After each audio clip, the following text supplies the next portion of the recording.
Hello, listeners. Buckle up for a new episode of The Science of Self, where you can learn to improve your life from the inside out. Today is April 6th, 2023. It's the first day of Passover, which means it's Maundy Thursday. Most of us engage in very little with regards to our decisions. A pros and cons list, maybe. But this still leaves us victims of our own blind spots. From Peter Hollins' book, The Art of Strategic Decision-Making, we present the first of several methods to assist in gathering information and making decisions. In this episode, we take a look at the 6 hats method. It's one of my favorite decision-making methodologies because it is extremely thorough and focuses on what humans don't excel at, taking different perspectives. The 6 hats method presents you with a veritable checklist to run through while you try to make a decision, which ensures that all your bases are covered. We've all heard the term that you must wear more than one hat. The 6 hats method was created by Edward de Bono, and, as you might have guessed, it requires looking at a problem or decision from 6 separate perspectives by wearing 6 different hats. Common advice for making good decisions is to consult mentors, experts, or close friends, and leverage their unique perspective on your problem, like getting a second pair of eyes to look at things. But this technique tries to do the same, and in fact, may be more useful since you learn to switch perspectives yourself. Along with the hats themselves, an avatar that embodies the main purpose of each hat will make matters much clearer. It's like you're making a decision by committee, but all the roles are played by you. The color of the 6 hats are white, red, black, yellow, green, and blue. The colors are fairly inconsequential, and it's probably easier if you categorize them by the avatar. I'll go into each of them in depth. Tell me more. What does this mean, and where did you get that information? The white hat is Sherlock Holmes. This is the thinking and analytical hat. You're trying to gather as much information as possible by whatever means possible. Be observant and act like an information sponge. While you're at it, analyze your information and determine the gaps you have and what you can deduce from what you currently have. Dig deep, fill in the information gaps, and try to gather an understanding of what you really have in front of you. You want to absorb as much of the available information as you can, while also determining what you're missing to make a more informed and more perfect decision. The white hat is also where you should be resourceful about learning. As we discussed earlier, lack of information is one of the worst detriments to your decisions. Make sure you're armed with information and you seek multiple perspectives and not let yourself be influenced by bias. You want an objective view at the entire landscape. Get out your magnifying glass and start sleuthing, Detective Holmes. Simple phrases and questions you can use include, is that really true? What's your evidence? When looking at premises of an argument you're making, or what information don't I have at this moment and how can I find it? When you're weighing up pros and cons or choosing between 2 options. Basically, you want to get into the perspective of not quite taking your word for it. And how does that make you feel? Why is that? The red hat is Sigmund Freud, the psychotherapist. This is your emotion hat. You're trying to determine how you feel about something and what your gut tells you. Those are not always the same emotion. Combined with the information you collected as Sherlock Holmes, this will already give you a more complete picture than you're used to. You're asking how you feel about your options and why. Beyond the objective level, decisions affect us on an emotional level. You must account for that, happiness and unhappiness. Emotions are, after all, an indicator of how we are assigning meaning and how much something is satisfying or violating our deeply held beliefs and values. Emotions add color to our decisions, and feelings are a kind of data that need to be factored into a decision, just like any other information. Ask yourself what you find yourself leaning toward or avoiding and why that might be. You can also attempt to predict how others might react emotionally. Your actions might have consequences beyond your current understanding, and how people will feel is often different from how you think they will feel. What are the origins of your emotions toward each option, and are they reasonable or even relevant for that matter? Often, our emotions aren't in the open, so when you can understand them better, you'll understand your options better. For example, you might decide that a new project is too difficult and not worth your time. But when you examine your feelings about it, you find that it's really just fear and low self-esteem stopping you. Knowing this about yourself, you can make a clearer decision and look at the project for its own merits. You might find an emotional inventory reveals powerful and accurate instincts, or it simply shows you some hidden bias you were carrying around. Either way, it's good to know about. I don't know. I have my doubts. What about X? Will Y really happen that way? The black hat is Eeyore, the morose donkey from Winnie the Pooh. If you don't know who that is, you can imagine the black hat to be the ultimate depressed, pessimistic, that never believes anything will work out. Indeed, the purpose of the black hat is to attempt to poke holes in everything and to try to account for everything that can go wrong.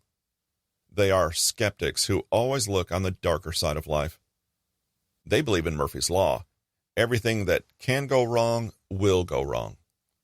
This is a hat most people never wear because they're afraid to look at their decisions or reasoning from a critical point of view.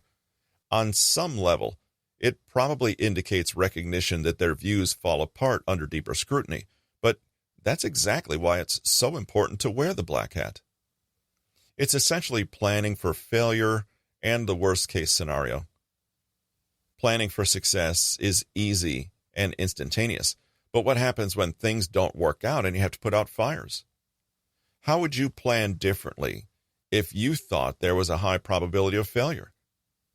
Many of us want to be optimistic and hopeful, so we willfully ignore the probabilities of things not going our way. In other words, we tend to have a slight bias in imagining that the thing we want is the thing most likely to happen. Then, naturally, we're caught off guard when it doesn't. You change your approach, look for alternatives, and create contingency plans to account for everything. This is the type of analysis that leads to better planning and decisions because you can objectively take into account what is good and what is not. Wearing your black hat makes your plans tougher and stronger over the long haul, though it can be exhausting to continually reject positivity and hopefulness. It's going to be so great when all this comes together. Just imagine how you'll feel. The yellow hat is the cheerleader. It's the opposite of the black hat. You're now thinking positivity and optimistically. This is a motivating hat that allows you to feel good about your decision and the value of putting all the work into it. This is where you turn dark clouds into a silver lining. It also allows you to project into the future and imagine the opportunities that come along with it. If this decision goes well, what else will follow? Where do optimistic projections place you, and what is necessary for you to reach them? Belief in yourself is still one of the concepts that fuels achievement and motivation, so it's important to be balanced with pessimism and nitpicking flaws. Yes, you need to have both perspectives on your internal decision-making board of directors. Let them talk to each other and hash out probabilities and plans. This is the best way to get a balanced, robust view. Call me crazy, but what if we completely change X and try Y? The green hat is Pablo Picasso, the famous artist. This hat is for creativity. When you wear this hat, you want to think outside of the box and come up with creative perspectives, angles, and solutions to whatever you're facing. It can be as simple as pretending that your current leading option is unavailable and having to figure out what you can do instead. You have to deviate from the current options and discover other ways of solving your problem. Brainstorming is the name of the game here. No judgment or criticism is allowed when you're wearing this hat because you want to generate as many ideas as possible. You can always curate them later, but the more solutions you can think of, no matter how zany or ineffective, there will always be something you can learn or apply from them. This is also a hat of open-mindedness and not being stuck in one track of thinking, which can be dangerous if you refuse to alter your course in the face of hardships. Now, children, everyone will have their turn to be heard. The blue hat is Henry Ford, founder of the Ford Motor Company and inventor of the modern assembly line. The blue hat is all about coordinating and creating a system to integrate all the information you obtain from the other hats. You can also look at this hat as the CEO hat. You were in charge of making things happen and putting things in place, though not necessarily in charge of creating anything by yourself. You were in charge of weighing how heavily each hat should be considered and what factors you must take into account when integrating the information. The CEO knows the context the best, so the input from each different hat is synthesized and weighed based on personal priorities and the situation at hand. You are the ultimate decider. Now that you know how each hat works, it's time to illustrate how they all work together. Let's suppose you're considering buying a new house. Wearing the white Sherlock hat, you would examine all the information you have about the current market. That wouldn't be enough, so you would conduct far more independent research on the economy and market trends and come up with a clear sense of how much it will cost you, where you'll live in the meantime, and if you are okay with the long-term trade-off. You would want prices on everything, data on past prices, predictions on future prices, and the other benefits and drawbacks to living in the new house. Then, you'd take all that data and compare it to your current living situation, as well as to other houses in the area. Wearing the Freud hat, you would introspect and determine how you feel about the new house emotionally and intuitively. Will it make you happy, regardless of the cost? What does your gut tell you? Money certainly can't buy happiness, but it can set the stage for it. Is the new house going to help with that?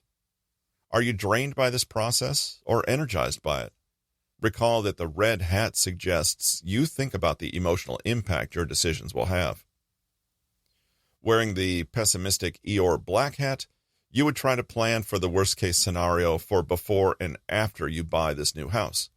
For example, if the market tanks and the house drops in value by half, or if you lose your job and have to relocate to a new city far away from your new house. In a darker turn, you might lose your job and not be able to find a new one, meaning you'd be saddled with a mortgage that you can't pay.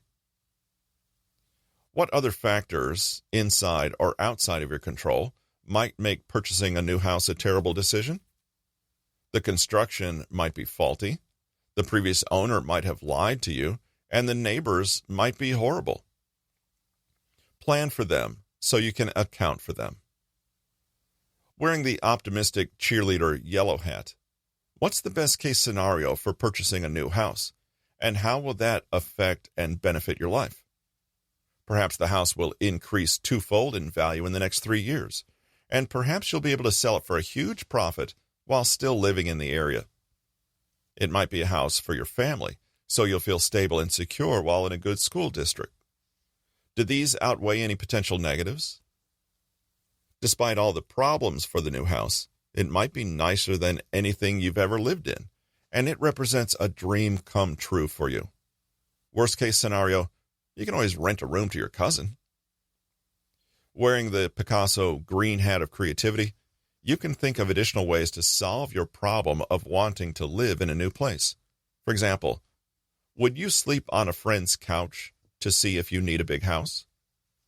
Rent a monthly house in the area first before committing to purchasing?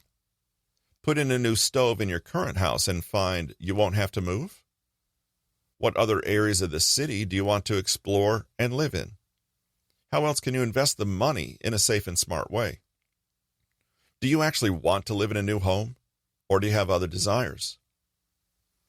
When you get to the blue Henry Ford hat, your job is to sort through all the information you've uncovered, try to decide what is really important, and use it to make the most informed decision of your life. Perhaps you've decided that the money is simply too tight for a new house, and what you've really wanted was to have a nicer kitchen. Or perhaps you've found that the housing market is at an all-time low. So even if you are low on money, it would be one of the best financial decisions to immediately take the leap.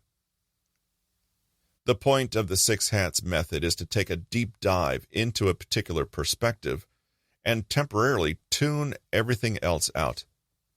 Give it free rein and reject all opposition to it for the time being. That's just about the only way you'll be able to make a compelling argument for something that you don't wholeheartedly believe in at first.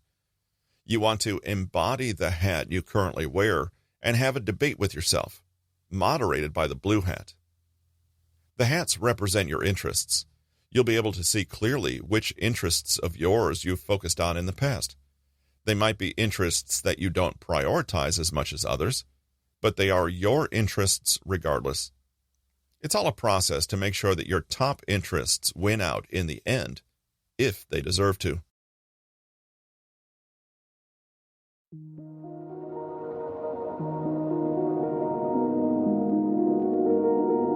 You've just listened to The Science of Self. This is your host, Russell. Thanks for joining us today, and don't forget to tune in again next week for another episode from Peter Hollins and The Science of Self.